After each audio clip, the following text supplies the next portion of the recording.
Hello everyone and welcome back to Age of Nagash, which is a channel dedicated to Age of Sigmar. Now in this video is going to be my first painting tutorial, and the reason for this is because I've heard a lot of people ask me how I painted my Knight of Shrouds on a mount model. So I thought, what better way to explain how I painted it rather than writing a long comment on Facebook. So I thought the best way would be to do a video basically doing a step-by-step on how I've painted that Nighthaunt model. Now of course this won't be a other Knight of Shrouds I'm doing a step-by-step with, because I bought the Soul Wars box and only have one, but it will be done with another Nighthaunt model, and that model will be a Grimghast Reaper, as is essentially, well, it is the same colour schemes that will be going on this model as it was the Knight of Shrouds, and yeah, it's pretty much exactly the same, like materials as well, like metal, the grey cloth, the red cloth, the blood for the blood god, and a bit of bone as well, which will, you know, represent the Knight of Shrouds skeletal steed. What I will also say is this is basically exactly the same how I painted Knight of Shrouds, apart from I've used a couple of shortcuts just to make myself have an easier task painting up this Nighthaunt army, and it's the same to you guys. I found an easier way to paint them up in this scheme, so I might as well show this way to you guys, as it's just a good way to save time to get basically the same effect. So to start with, we have the first picture, which is just the model sprayed with Chaos Black, and then also I've sprayed the bottom half of it with Mephiston Red, basically where you're going to build up the the red cloth, as it just gives you a bit of a head start.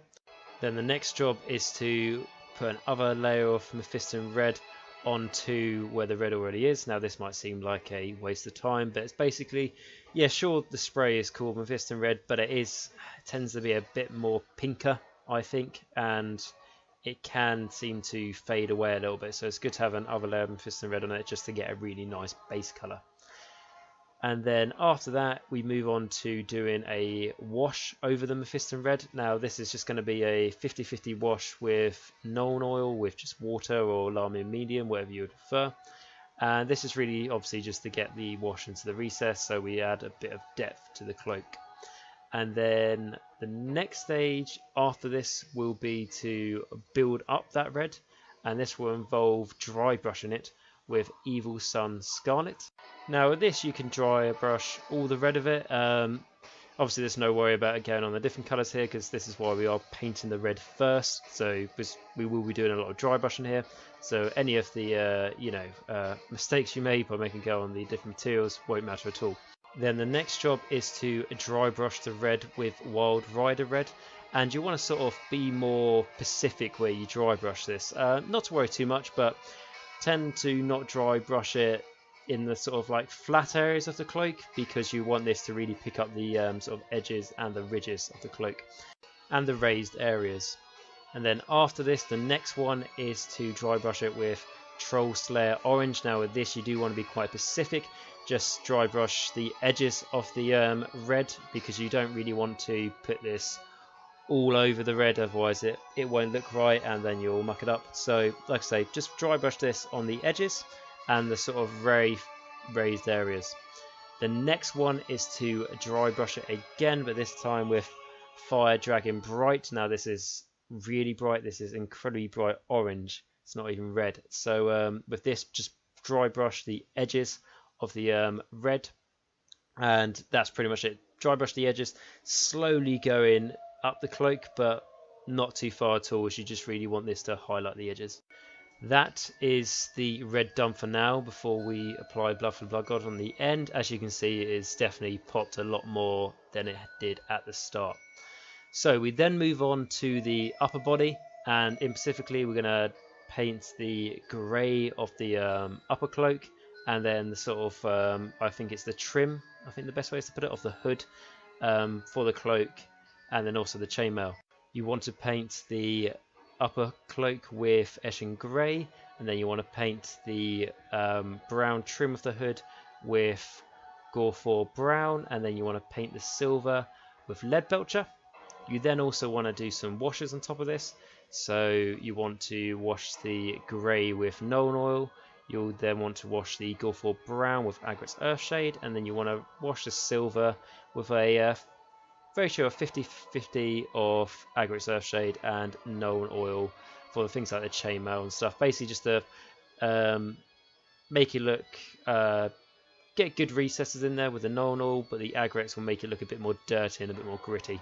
We're then going to start highlighting, so we're going to start with Administratum Grey for the grey upper cloak, and then we're going to highlight the brown with just Gorthor Brown again, just to basically brighten up just a little bit.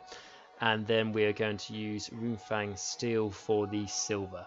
So that will be the studs on the trim of the hood, and then obviously the chainmail.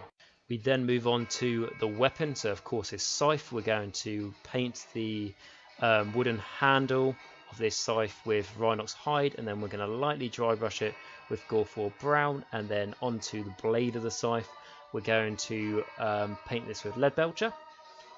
And then we move on to washing, and we're basically just going to wash the blade with a mix of 50-50 again with Agric Earthshade and Nuln Oil. And the reason behind this is to again create the nice deep dark recesses with the Nuln Oil, but the Agric Earthshade will bring out that sort of dirty, gritty feel to this ancient weapon. And then we move on to applying Blood for the Blood God on the model. So with this, you can use plenty of it, don't be afraid of it. But what I will say is don't put it all over the red cloak. I've done that before and I think it's just a bit too much. So sort of concentrate it on the second half of the cloak, you know, towards the ends of it. And then make it go thinner and thinner and fader as it goes further up the cloak. So it stops at about 2/3 of the way, 3/4 of the way. I find that gives the really nice effect to the Blood for the Blood God without it being too overpowering. What I will say though is where you can see down at the bottom where it sort of wraps around that gravestone, you can apply just Blood for the Blood God on all of the like ghosty bits around that gravestone, because that for me isn't really part of the cloak. That is just basically the spirit, or in my case the blood, rushing out of the ground from this freshly grave to empower this Reaper.